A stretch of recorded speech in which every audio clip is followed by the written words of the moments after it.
আসসালামু আলাইকুম। ব্র্যাক ব্যাংকের এফডিআর এর একটা ইন্টারেস্টিং বিষয় হলো আপনি চাইলে প্রত্যেক মাসে মুনাফা নিতে পারবেন বা মেয়াদ পূর্তিতে মুনাফা আপনার ব্যাংক অ্যাকাউন্টে ঢুকে যাবে সরাসরি। সেটা 3 মাস মেয়াদি হলে 3 মাস পর, 6 মাস মেয়াদি হলে 6 মাস পর, 1 বছর মেয়াদি হলে 1 বছর পর। পাশে স্ক্রিনটা ফলো করলে আপনি দেখতে পাচ্ছেন আমার ইতিমধ্যে একটা এফডিআর রয়েছে 1 লক্ষ সমপরিমাণ অর্থের, এবং সেক্ষেত্রে একটা অ্যাকাউন্টও কিন্তু এখানে দেওয়া রয়েছে। লাস্টে 002 দেখতে পাচ্ছেন। তো আমি এফডিআর অ্যাকাউন্ট থেকে আসলে প্রত্যেক মাসে কেমন মুনাফাটা পেলাম, আপনি চাইলে এটা ম্যাচ শেষেও একবারে নিতে পারবেন। আমার এফডিআরটার ম্যাচ ছিল সাধারণত 12 মাস বা 1 বছর। ভিডিওটা লাইক করে শেয়ার করে দেবেন যাতে করে আরও মানুষ বিষয়টা সম্পর্কে জেনে উপকৃত হতে পারে। তো প্রথমত ব্র্যাক ব্যাংকের স্টেটমেন্টটা যদি আপনি চেক করেন, এখানে দেখতেই পারবেন যে 002 31/10/25 অর্থাৎ নভেম্বরে ব্র্যাক ব্যাংকের 1 লক্ষের এফডিআর ইন্টারেস্ট রেট ঢুকেছে। আমি ইন্টারেস্টটা পেয়েছি 854.16। তো এই 854.16 থেকে গভর্নমেন্ট কিন্তু আবার 128.13 এরকম একটা ট্যাক্স কেটেছে। আপনি দেশের যেই ব্যাংক বা এনজিওতে যান, এফডি করার পরবর্তীতে রিটার্ন স্লিপের যদি ফটোকপি ব্যাংকে জমা দিতে পারেন তাহলে 10% হারে টিডিএস কাটবে বা কর কাটবে, আর রিটার্ন স্লিপের ফটোকপি জমা দিতে না পারলে 15% হারে ট্যাক্স কাটবে। একদম সহজ এবং সোজা হিসাব। তারপর আবারও আমি একটু নিচের দিকে গেলাম, আমার কিন্তু হচ্ছে অক্টোবর মাসে এখানে 882.64 মুনাফা দিয়েছে 1 লক্ষের বিপরীতে, এবং এর উপর থেকে ট্যাক্স কত কেটেছে 132 টাকা 40 পয়সা। আমি আমার ব্যাংক স্টেটমেন্টের দ্বিতীয় পেজে যাচ্ছি।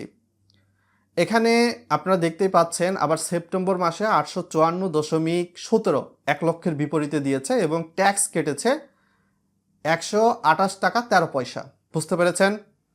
তারপর আবার আগস্টের ক্ষেত্রে দেখতে পাচ্ছেন 1 লক্ষের বিপরীতে ইন্টারেস্ট দিয়েছে 882.64, এবং এর বিপরীতে আবার টিডিএস বা ট্যাক্স কেটেছে 132.40।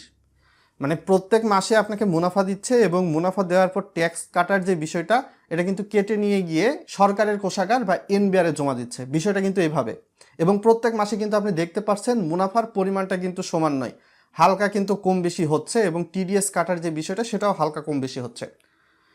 তারপরে আবার একটা দেখেন 854 টাকা দিয়েছে জুলাই মাসে, এবং সেক্ষেত্রে এখান থেকে টিডিএস কেটেছে 128.13। তো এইভাবে মুনাফার বিষয়টা কিন্তু পর্যায়ক্রমে চলতে থাকবে। আর আমি জানুয়ারি 2025 সালে করেছিলাম। আর ব্র্যাক ব্যাংকে এফডিআর করলে মিনিমাম 1 লাখের নিচে করতে পারবেন না ভাই। 1 লাখের নিচে করলে আপনাকে ইন্টারেস্টটাও হাইফাই দিবে না, আপনার ইন্টারেস্ট রেটটা খুবই লো দিবে, ওইটা দিয়ে আপনার ট্যাক্সের টাকাও জোগাড় হবে না। ব্র্যাক ব্যাংকে এফডিআর বর্তমান সময় আপনারা দেখবেন 1 বছর মেয়াদি যদি করেন 9.50 থেকে 9% বা 10%-এর মধ্যেই সীমাবদ্ধ। আমি যখন এফডিআরটা করেছিলাম জানুয়ারি 25, এই সময়ে এফডিআর রেট ছিল 10.25%। তো এফডিআর রেটটা ডে বাই ডে চেঞ্জ হয়।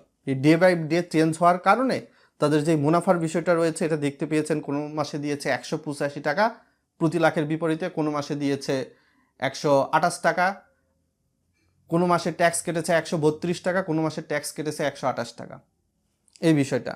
আর ব্র্যাক ব্যাংকের সবচেয়ে ইন্টারেস্টিং বিষয় হলো যে আপনি আস্থা অ্যাপসের মাধ্যমে সরাসরি এফডিআর করতে পারবেন। আপনার ব্র্যাক ব্যাংকে একটা অ্যাকাউন্ট আছে, সেভিংস বা কারেন্ট অ্যাকাউন্ট, ওইখানে আপনি জাস্ট আস্থা অ্যাপসে ঢুকবেন, ডিপিএস বা এফডিআর করার একটা অপশান রয়েছে, জাস্ট কয়েকটা স্টেপ ফলো করে করতে পারবেন, এবং সেক্ষেত্রে একটা ইলেকট্রনিক প্রুফমেন্ট কিন্তু আপনাকে দিবে আপনি ব্র্যাক ব্যাংকের অ্যাকাউন্টের বিপরীতে টাকা রেখেছেন। আপনি যদি মনে করেন শাখা বা উপশাখায় গিয়ে অ্যাকাউন্ট করবেন ব্র্যাক ব্যাংকের, ওই সেখানে গিয়েও আপনি এফডিআর করতে পারেন। সো এটাই ছিল বিস্তারিত বিষয়। আর ব্র্যাক ব্যাংকে অ্যাকাউন্ট খোলার জন্য গ্রাহক এবং নমিনির 2 কপি পাসপোর্ট সাইজের ছবি, গ্রাহক এবং এনআইডির ফটোকপি, এবং গ্রাহক যদি চাকুরিজীবী হন তার স্যালারি সার্টিফিকেট, গ্রাহক যদি ব্যবসায়ী হন তার ট্রেড লাইসেন্স, এই বিষয়গুলো লাগে, ফটোকপি লাগে। আর আপনি যদি স্টুডেন্ট হন তাহলে অবশ্যই, বিশেষ করে দেখা যাবে স্টুডেন্টের অ্যাকাউন্টের লেনদেন সীমা হাইফাই দেওয়া হয় না, আপনার হয়তো বা মান্থলি ইয়ারলি একটা নির্দিষ্ট লিমিট দেওয়া থাকে, আপনি 5 লাখ বা 3 লাখ লেনদেন করতে পারবেন, এর চেয়ে বেশি লেনদেন করতে পারবেন না। আর স্টুডেন্টদের এই পরিমাণ অর্থও না। এবং ব্র্যাক ব্যাংকে অ্যাকাউন্ট খোলার জন্য অবশ্যই আপনার কাগজপত্র টনটনা টাইট থাকতে হবে। মানে কোনো ধরনের ইনফরমেশন ব্যাংকে সাবমিট করা ছাড়া, আপনার দেশের অন্যান্য যেই ব্যাংকগুলো আছে, কিছু কিছু ব্যাংক দেখবেন জাস্ট এনআইডির ফটোকপি, 2 কপি পাসপোর্ট সাইজের ছবি, গ্রাহক নমিনির দিলেই অ্যাকাউন্ট খুলে দেয়। ভাই ওই ধরনের সার্ভিস ব্র্যাক ব্যাংক দেয় না। ব্র্যাক ব্যাংকের সার্ভিস কিছুটা বেটার অন্যান্য ব্যাংকগুলোর চেয়ে, যতটুকু আমি মনে করি। আমি অন্যান্য ব্যাংকেও অ্যাকাউন্ট আছে, তো সেই হিসাবে কিন্তু বিষয়টা বুঝতে পেরেছেন। এবং আপনি যে এলাকায় থাকেন, যে এলাকায় যেই বাসায় থাকেন, আপনার বাসার ইউটিলিটি বিলের কপি অর্থাৎ গ্যাস পানি বা বিদ্যুৎ বিলের কপি লাগে সাম্প্রতিক সময়ের। এমনকি আপনি যদি সরাসরি ব্র্যাক ব্যাংকের শাখা উপশাখায় অ্যাকাউন্ট করেন, আপনি ডকুমেন্টসগুলো জমা দেওয়ার পর, ফর্ম পূরণ করার পর আপনার বাসায় কিন্তু অ্যাড্রেস ভেরিফিকেশনের জন্য ব্র্যাক ব্যাংকের আবার লোকও যায়, যে আসলে আপনি ওই জায়গায় আছেন কি না, আপনার অ্যাড্রেসটা ভেরিফিকেশন হয়। আর গৃহিণীরা যদি ব্র্যাক ব্যাংকে অ্যাকাউন্ট খুলতে চান, অবশ্যই আপনার স্বামী চাকরিজীবী না হলে ব্যবসায়ী তো হবে, তাই না?